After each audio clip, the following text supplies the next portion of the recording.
Right, well, let's move on to Starland, Star Series Season 7, guys, because that is where it's going to get very interesting. We're going off to China, Shanghai. Now, okay, we don't have Astralis there, but we've got Big, we've got Ents, FaZe. Makes it more interesting, right? Yeah, exactly. As much as we talk about, everyone goes, oh, it's boring. No, watching Astralis play isn't boring because they're fucking phenomenal at the game.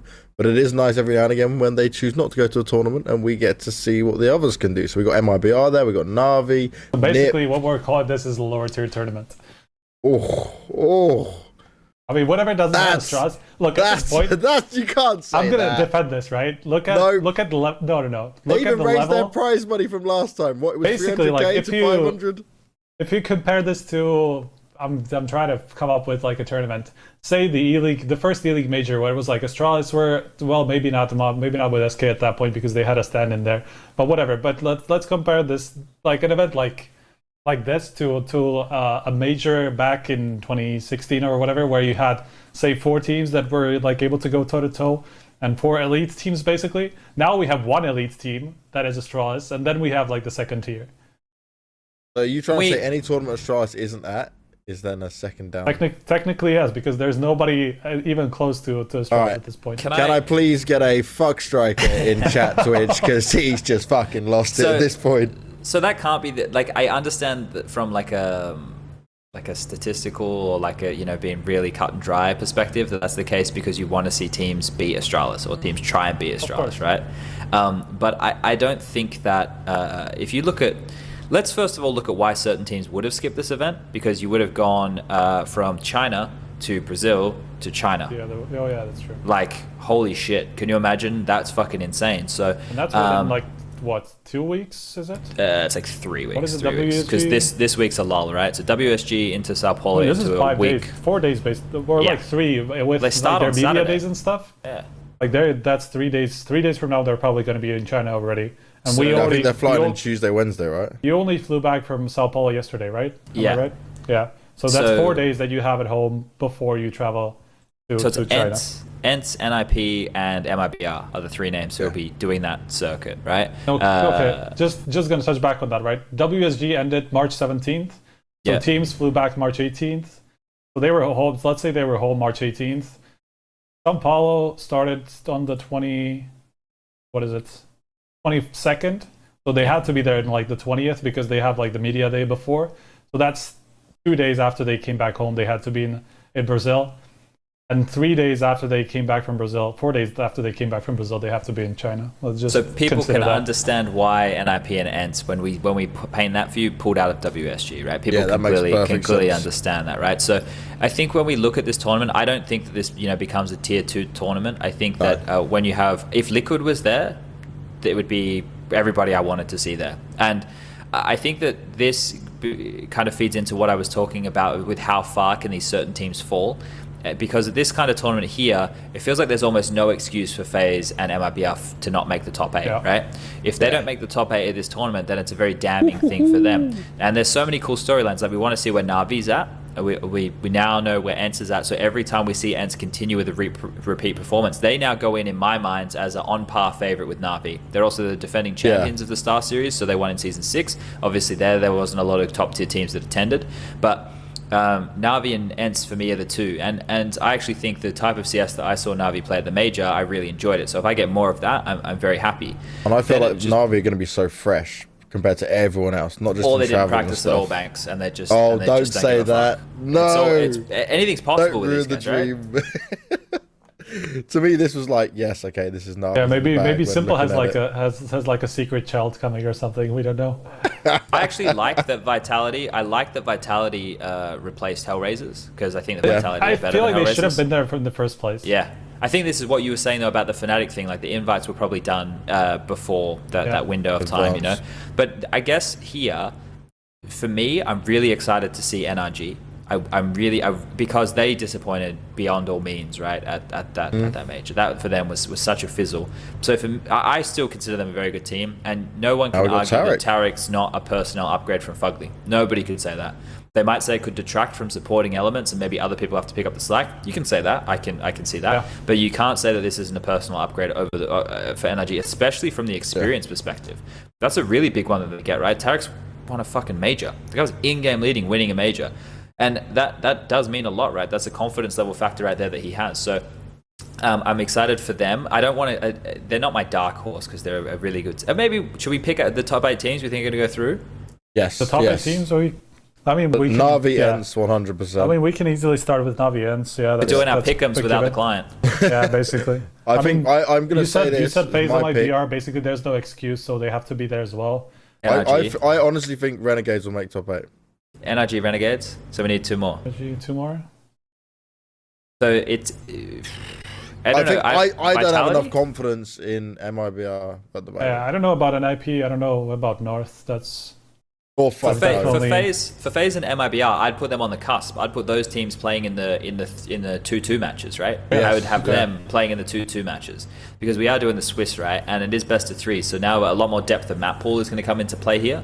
So that's when like you look at Pain Gaming and Spirit, and you kind of like turn your nose up. And it's not because you don't think that they have like players who are good at the game. It's because you know that they don't have enough experience to have deep enough map pools to beat 3 good teams in a best of 3. Well, like, let's just start from the bottom then. 0-3, we probably have Pain and Panda, right? Most likely. Yeah. But also you have to look at Rogue and think about what their motivations are, because they basically that's a dead team. At the moment. That's like we talk about dead teams like being those that like already have one player like with one leg out. This is an entire team that no longer exists. Yeah. So let's consider that as well. So I would put them at like 1-3 at best. They're with like Spirit on 1-3. Like Spirit, potentially Spirit and Rogue Panda 1-3. Yeah, Spirit down there. 1-3. So now 2-3. It gets messy, right? Yeah, now it gets a lot harder because I guess really Tyler, bad with Zentaris. I guess I would put Tyler there just because of how they didn't look any better at the major. And they just lost to Vici. Oh yeah, that's true. It was a best of 5 where they started a map up. I know it was online, but fucking hell. Now the thing with I put Tyler there, and from that point on, it gets kind of hard. Maybe I'd put Tyler and North. I don't know about Big, man. I'm not entirely sure. So this is Big's results recently. They lost to Valiance 2-0. They beat Heroic 2-0. They lost to Windigo 2-0. They lost to Ents at the major 2-1. Yeah. This is all online. So their last 3 series have been online, match. besides the Ents one. Yeah. But I mean, Zentara is the... I don't want to say he's the problem, because he's not a problem. Right. He is having a problem in this team. In that Valiance game, he went -22. He only had 20 kills over Dust 2 and Mirage. Those are 2 maps that you'd normally put pretty high in the wheelhouse of a player like Zentaris, right? That's the way he can frag out. Gobri had the highest rating. He didn't have the most frags, but he had the highest rating in that Valiance series. So, I'm just curious about how much, like, how they addressed, or whether they readdressed the yapping issue, if Tapson was perhaps going to go a little bit more hard on it, or how that's going to change, because I feel like at the major it was fairly undefined, and it almost looked like they played it off feel and not really have like very set rules about like when do we pick up the op, when we don't. So I think that's going to be interesting as well. But yeah, Zentaris is definitely a question mark here. You have to consider like the communication issue still, because like we know him not to speak English, let alone German. So like if Gobby has to play that like translator role and kind of like try to do 2 jobs at once, I'm not a particular fan of that. But I guess we'll see at the event itself if something has changed around everything. Well, this definitely is no offense to Smooya. I don't mean this to come across, but what I mean is if Smooya had trouble doing it, then Zentaris is going to have a real fucking difficult time doing it, right? It's like Smooya as a native English speaker, and they're all trying to speak English for him. Like, German is not a very easy language to learn, but you can definitely pick up little bits and pieces if you're hearing it all the time, right? Especially as an English speaker. So, Zentaris as well. His English was like he obviously done some English interviews and stuff, but he was always very unconfident with it as well. Sure, it's a massive step. I think that people who don't speak English as a native language and saddle up and do interviews or do anything, it's amazing, right? It's amazing because the ignorant people like you and me, Banks, who only get taught one language, and that's kind of just the way it is. I just have to tell you what just happened. I literally turned around because I had a feeling somebody was behind me. And I literally just saw, I got scared by the fucking backdrop because I'm not used to it being behind me. So I jumped because I saw the backdrop behind me. I didn't realize. I thought you were going to say some shit like, oh, Prof just turned up behind you or something. I swear to God, I was just like, I just had this weird feeling, like based on something I heard in the house or something, that someone was behind me. I live with my mom, by the way. She's the only one. I'm waiting for my toilet to just fall through the fucking floor at this point. Whatever. Fuck it. I just had to say something because that was clearly visible on the stream. Okay, someone said in chat, as Ontaris is learning German in private school, he's capable of giving basic info. But the thing is, regardless of your learning, and especially if he's learning, props to him, but changing up your language and how you communicate, it's so fucked, right? It's like such a different beast when you're so used to doing it in your native language. It's slower, you have to think about it, there's so many variables you have to kind of take into consideration there. It's under pressure moments as well, right? Yeah. So, yeah. I think if you say one wrong thing, that's it, right? You're fucked. I think the really cool thing here is if we do our little draft again when it comes out on Wednesday, the fantasy draft will come out on Wednesday. When we do it then, we'll probably go in a little bit more in depth, especially in this player stuff. Yeah. So I don't know how we're going to release that content, if we're going to do it live. We'll work it out when we get there. But I guess we'll do like some sort of a video around it. Especially if we get a lot of people, we can just like do it, whatever. People in chat, do you want to see something on Wednesday evening if we can work out the time where we do another live show of our fantasy broadcast for Shanghai? Let us know. Let's pick our top three. Let's top three for the tournament, because I feel like we've basically covered the teams there's the fringe teams. Like the fringe teams we could sit here and debate on fucking forever, right? Like we could sit here forever talk about the teams on the fringe, and we've already said that we can't. We just, it's a wait and see for FaZe and MIBR if they're going to be playing better form.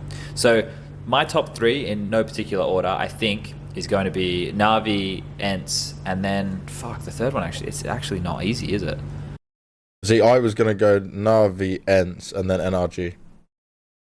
Yeah, that's a fair shot. You know what? It's the unknown one in NRG, but I just really love Tarek going onto that lineup, and I think he offers a lot to a lineup that, yes, okay, we saw them do shit at the major on that last part, but I think that this is what they needed because it had been so long with that core roster, right? I'm gonna make a real dumb one here, but the NRG one is a fair shout. Like that's a really good shout. I think like people could argue for Renegades as well, but I'm gonna go really dumb here. I'm gonna go like fucking off reservation. I'm gonna do something which I never do. I'm gonna go Fnatic are gonna make top 4. Shit. Okay. I never go like off reservation and do like dumb kind of predictions like that. But you changed it from 3 to 4 though, Chad. If you're gonna do that, top 4, for me. I mean, top 3, top 4 is the same thing. Okay, there's a third 4. There's no so for top 4, then if I'm adding another team in there, it definitely wouldn't be fucking Fnatic. Is there no third place decided finally?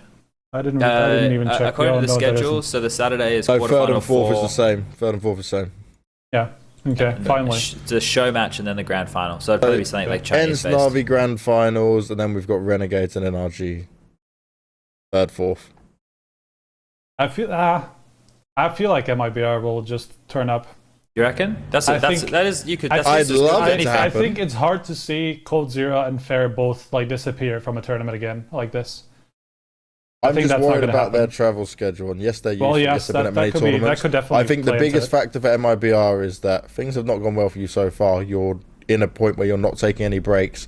Yeah, you've had multiple events back to back, and you're now going to fucking China. They get like 3 days at home. They don't have to travel right now. They get to chill in Brazil. They don't have to go anywhere. So most of these guys will actually have a couple of days to kind of recoup, right?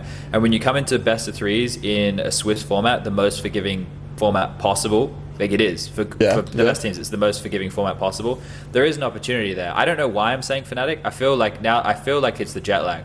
If it comes back to next week and Fnatic come last, I'm citing the fact that I literally flew from Brazil this time yesterday. Just remember, jet lag is a fine excuse unless Prof uses it, and then he's not allowed it because fuck Prof. I'm gonna. You can have it, Chad. Striker can have it. I can even have it. But Prof, you're never getting no jet lag excuses. You don't do enough work as it is. Yeah. I like the fact that we're going to see so many maps from all of these teams, basically, just because of how little we know about some of these teams' map pools and stuff. Like NIP, for example, like we saw them play fucking 5 different maps, which is insane, by the way. Yeah. And Blast, just to touch back on NIP, which we actually didn't really talk about when it came to Blast, because they were just like one of those middle of the road teams that, like, basically NIP as we know them.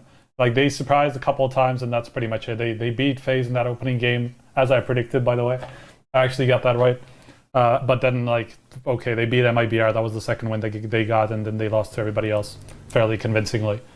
Well, actually not against Astralis. They played us 2 again, and that was pretty close again. But probably still, foot off the gas moment for Astralis there. Yeah, that's for sure. Fuck, what was my? Oh yeah, they played 5 different maps, and I feel like that was because they didn't get any practice. Basically, so they figured like, fuck it, we're not going to be prepared enough on any of these maps, so let's just play all of them. Basically, I think that was kind of what their thinking was, because even their vetoes weren't very like telegraphed or anything. They just kept vetoing different things aside from blah, blah, blah, what was it, cash? I think they banned cash everywhere. They're an interesting one there. I was saying on the analyst desk in Brazil that I thought it was good for the team to have more defined roles, and that was mimicked in an interview with Lecro, who said that he prefers it when it's like that. And NIP's the team, they're like the VP of yesteryear. You can never really count them out. Like the VP when they were still kind of threatening, right? Like they maybe weren't the best always, but they could always like strike from a distance and really pull in an upset or make it to the final or make it to a semi. I think that's where NIP are right now. And if we did like a dream team segment on one of the couch things where we are talking about Swedish making the best Swedish team with all the players at the moment. Yeah, and I didn't say Reds, but now that I think about it more and more, Rez I think it has to be one of the best prospects in all of Sweden at the moment. And prospect sounds so like it's not meant to sound like I'm like undervaluing him or anything, but like as like a star for a team, I think he's fucking like legit as fuck. And he's still pretty young, isn't he? He's like 20, 21? Yeah, he's not old, that's for sure. I know he had his breakout, the IEM Oakland event, where he got MVP at that event, and he played like really sick, but it was gimmicky in a way that he like had certain moves that just always worked. Now he's definitely diversified his game, and he's a lot more across the board, like more of a consistent player. So I'd definitely throw Rez back into that mix if I was doing that segment I did just the other day. But yeah, I like the Counter-Strike in the middle of the pack right now. Like it's very top heavy with Astralis, Na'Vi, ENCE, and Liquid. Obviously Astralis well and truly above those other three that I mentioned. But then after that, it's like it's a shit show, but in a good way.